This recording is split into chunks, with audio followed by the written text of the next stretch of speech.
Hello friends, कैसे हो आप लोग। आज की इस वीडियो में बात करने वाला हूँ त्रिभुज के बारे में। तो त्रिभुज का हम डिटेल्स जानेंगे। यहाँ पे देखेंगे कि त्रिभुज के कितने प्रकार होते हैं। तो सबसे पहले हम जान लेते हैं त्रिभुज।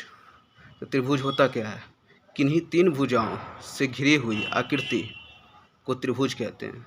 तो मतलब कोई सा भी शेप होगा, अगर वो तीन भुजा से घिरा हुआ है तो वो त्रिभुज होगा। ठीक है, जैसे कि यहाँ पे आप देख सकते हैं। जैसे सिंपल देख लीजिए, जैसे यहाँ पे 1 2 3। अब ये तीन भुजा से घिरा हुआ एक क्षेत्र है, तो ये त्रिभुज हो जाएगा। ठीक है, तो सिंपल डेफिनेशन हमको याद रखना है। किन्हीं तीन भुजा से घिरी हुई आकृति को त्रिभुज कहते हैं। ठीक है, अब देख लेते हैं त्रिभुज के प्रकार। तो त्रिभुज के जो प्रकार होते हैं वो दो आधार पे होते हैं। सबसे पहला है भुजा के आधार पे। भुजा के आधार पे त्रिभुज के प्रकार, और कोण के आधार पे त्रिभुज के प्रकार। तो भुजा के आधार पर अगर देखेंगे तो सबसे पहला आता है समबाहु त्रिभुज। समबाहु त्रिभुज यानी कि तीन भुजा समान हो। वैसे तो त्रिभुज में तीन ही भुजा होती है, लेकिन तीनों भुजा क्या होगी यहाँ पे? समान होगी। ठीक है, उसे हम लोग क्या कहेंगे? समबाहु त्रिभुज कहेंगे। ठीक है, तो यहाँ पे देख सकते हैं त्रिभुज ABC। त्रिभुज ABC में क्या है कि भुजा AB बराबर भुजा BC बराबर भुजा AC। तो यहाँ क्या है? तीनों भुजा क्या है? समान है, इसीलिए ये समबाहु त्रिभुज हो गया। ठीक है, दूसरा प्रकार होता है समद्विबाहु त्रिभुज। समद्विबाहु त्रिभुज कहने का मतलब ये हुआ कि जिसकी दो भुजा बराबर हो। मतलब वैसा त्रिभुज जिसकी दो भुजा बराबर हो उसे समद्विबाहु त्रिभुज कहते हैं। सम मतलब बराबर, और द्वि मतलब दो। तो मतलब दो भुजा बराबर होना, दो भुजा बराबर होना। तो यहाँ पे एक त्रिभुज हम ले लेते हैं ABC। तो यहाँ पे देखिए त्रिभुज की भुजा AB बराबर AC हो गया। AB बराबर AC, ठीक है, but not equal to BC। मतलब AB बराबर AC हो गया, और ये जो BC है ये बराबर नहीं होगा। तो ये किस तरह का त्रिभुज हो गया? समद्विबाहु त्रिभुज। ठीक है, तीसरा प्रकार होता है विषमबाहु त्रिभुज। विषमबाहु का मतलब हो गया जिसकी तीनों भुजा असमान हो। मतलब कोई भुजा क्या होगा? आपस में एक दूसरे के बराबर नहीं होगा। तीनों भुजा का जो वैल्यू होगा वो अलग अलग होगा। जैसे यहाँ पे त्रिभुज ABC में देख सकते हैं त्रिभुज AB भुजा और BC भुजा और AC भुजा तीनों क्या है? अलग अलग हो। तो यहाँ पे क्या होगा? AB is not equal to BC is not equal to AC। यहाँ पे ये हो जाएगा, मतलब तीनों भुजा क्या हो जाएगा? असमान हो जाएगा। इसे कहेंगे विषमबाहु त्रिभुज। तो भुजा के आधार पर जो त्रिभुज का प्रकार कौन कौन हो गया? समबाहु त्रिभुज, विषमबाहु त्रिभुज और समद्विबाहु त्रिभुज। ठीक है, अब देख लेते हैं कोण के आधार पे। कोण के आधार पर जो होता है त्रिभुज कितने प्रकार के होते हैं। तो सबसे पहला होगा न्यून कोण त्रिभुज। न्यून कोण, न्यून का मतलब क्या? न्यून का मतलब होता है 90 डिग्री से कम। जैसे यहाँ पे डेफिनेशन में हम दे सकते हैं जिसका सभी कोण न्यून हो, जिसका सभी कोण न्यून हो, अर्थात 90 डिग्री से क्या होना चाहिए? कम हो। 90 डिग्री से कम हो, उसे क्या कहेंगे? न्यून कोण त्रिभुज कहेंगे। जैसे यहाँ पे त्रिभुज ABC है। ठीक है, तो यहाँ पे तीनों का तीनों कोण क्या है? कोण A, कोण B, कोण C। तीनों का तीनों कोण क्या होगा? 90 डिग्री से कम होगा, इसीलिए ये न्यून कोण त्रिभुज हो गया। दूसरा होता है समकोण त्रिभुज। समकोण कहने का मतलब ये होता है कि जिसका एक कोण 90 डिग्री हो। ठीक है, जैसे कि यहाँ पे एक त्रिभुज है, तो यहाँ पे कोण B देख सकते हैं। कोण B बराबर कितना हो गया? 90 डिग्री। तो ये किस तरह का त्रिभुज हो गया? समकोण त्रिभुज।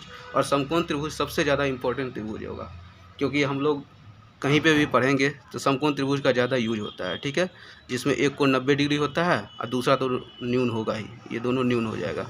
ठीक है, तो इस तरह का त्रिभुज का ज़्यादा यूज होगा क्षेत्रफल निकालने में, या फिर त्रिकोणमिति पढ़ेंगे वहाँ पर यूज हो जाएगा बहुत सारा।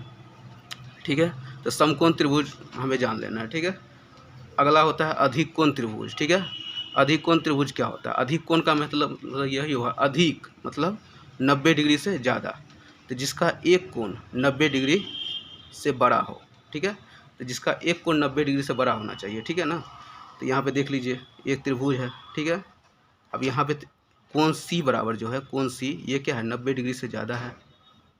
ठीक है, बाद बाकी ये दोनों तो क्या हो जाएगा? न्यून हो ही जाएगा, 90 डिग्री से कम हो जाएगा। ठीक है, और यहाँ पे हमने क्या किया? नॉर्मल ले लिया, मतलब लंब ले लिया है। ठीक है, लंब यहाँ पे ले लिया है ताकि ये त्रिभुज का हम क्षेत्रफल वगैरह कुछ भी निकाल सकते हैं इसके लिए। तो वो सब हम आगे बताएंगे। ठीक है। अब त्रिभुज का जो है इन जनरल फॉर्म देख लेते हैं। इन जनरल फॉर्म कहने का मतलब ये हुआ कि बस जनरल फॉर्म में जान लेते हैं कि त्रिभुज का क्षेत्रफल क्या होता है, परिमाप क्या होता है, ये सब देख लेते हैं। जैसे कोई सा भी त्रिभुज ये है, ठीक है ना। अब आपको पहचान कर लेना कि ये कौन सा त्रिभुज है, ठीक है। तो अगर कोई सा भी त्रिभुज दिया हुआ हो, अब पूछा जाए कि उसका क्षेत्रफल क्या होगा, तो जैसे यहाँ त्रिभुज का क्षेत्रफल, ठीक है, तो उसको सिंपल बोलेंगे 1/2 यानी कि 1/2 गुने आधार गुने ऊंचाई, ठीक है। 1/2 गुने आधार गुने ऊंचाई, बस ये फार्मूला दिमाग में बैठा लेना है, ठीक है। जैसे कि यहाँ पे देख सकते हैं एक त्रिभुज है ABC, एक त्रिभुज है, और यहाँ पे ये जो आपका हो जाएगा BC को अगर आधार मानिएगा तो यहाँ से ए से क्या करिएगा, लंब डालिएगा, किस पे, BC पे। इसको ऐसे भी लिखते हैं AB लंब BC, ठीक है।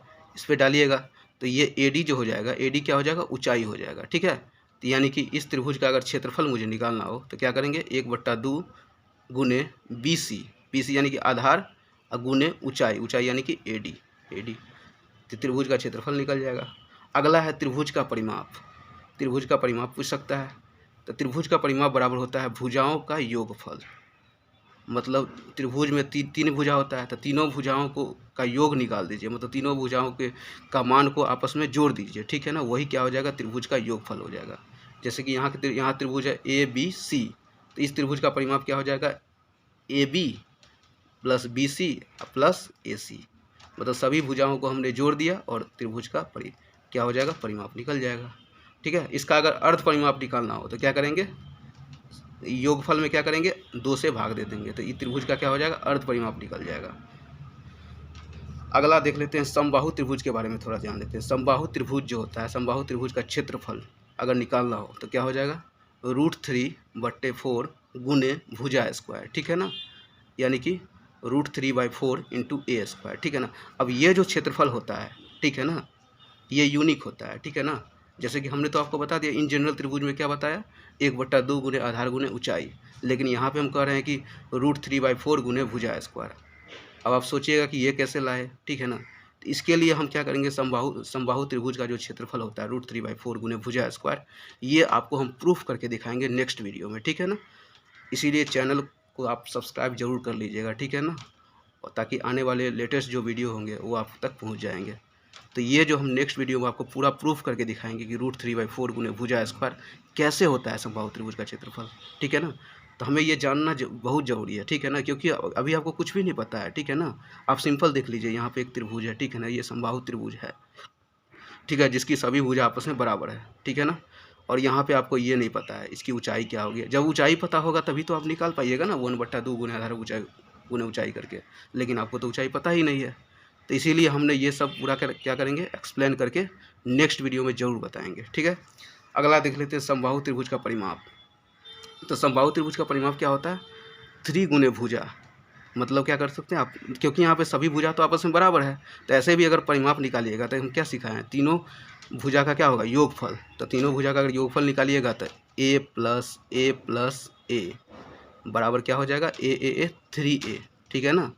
तो 3A, ऐसे भी 3A आ गया। आप यहाँ पे भी देखिएगा तो इसको शॉर्ट में लिखने का तरीका है 3 गुने भुजा, ये सिर्फ समबाहु त्रिभुज के लिए होगा, ठीक है ना, 3 गुने भुजा। तो मतलब यहाँ पे तीनों भुजा आपस में बराबर है, तो 3 गुने भुजा बराबर क्या हो जाएगा, 3 इंटू A यानी कि 3A। तो समबाहु त्रिभुज का परिमाप निकल गया। एंड लास्ट कॉन्सेप्ट हम बता रहे हैं हीरोन के सूत्र से त्रिभुज का क्षेत्रफल, ठीक है। अब हीरोन का सूत्र जो होता है इसका भी हम डिटेल्स वीडियो बनाएंगे और इस पर क्वेश्चन भी करवाएंगे, ठीक है। बट यहाँ पे सिंपल फार्मूला जान लेते हैं क्या होता है। तो जैसे आपको क्या होगा, कोई सा भी त्रिभुज दे देगा, ठीक है ना, आपको पता नहीं चलेगा कि कौन सा त्रिभुज है, आपको कोई मालूम ही नहीं कौन सा त्रिभुज है, ठीक है ना, बट सिर्फ एक त्रिभुज दे देगा, ठीक है ना, और उसकी तीनों साइड दे देगा, कहेगा ये साइड ये है, ये साइड B है और ये साइड C है। तीनों साइड देना यहाँ पे इंपॉर्टेंट है, तभी आप हीरोन सूत्र लगा पाइएगा, ठीक है ना। अगर तीनों साइड नहीं देगा तो फिर वहाँ पे हीरोन सूत्र नहीं लगेगा, या फिर तीनों साइड हमें फाइंड करना पड़ेगा।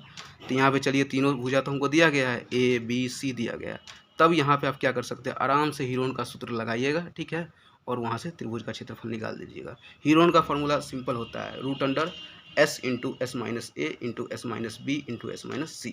ये क्या होता है, हीरोन का सूत्र। इससे क्या होगा, इस त्रिभुज का आप क्षेत्रफल निकाल दीजिएगा, या वैसे त्रिभुज का क्षेत्रफल निकाल पाइएगा जिसका तीनों भुजा दिया गया हो, ठीक है। जहाँ s बराबर क्या होगा, s बराबर हो जाएगा a प्लस बी प्लस सी बट्टा 2, यानी कि त्रिभुज के जो सभी भुजाओं का योग बट्टे 2। इसका मतलब क्या हुआ, s बराबर क्या हो जाएगा, अर्ध परिमाप हो जाएगा। क्या हो जाएगा, अर्ध परिमाप, ठीक है। तो आशा करता हूँ कि आपको ये वीडियो बहुत पसंद आया होगा, और वीडियो पसंद आया होगा तो वीडियो को लाइक ज़रूर करिएगा दोस्त, ठीक है ना, और चैनल को सब्सक्राइब जरूर कर दीजिएगा, ठीक है। Thank you.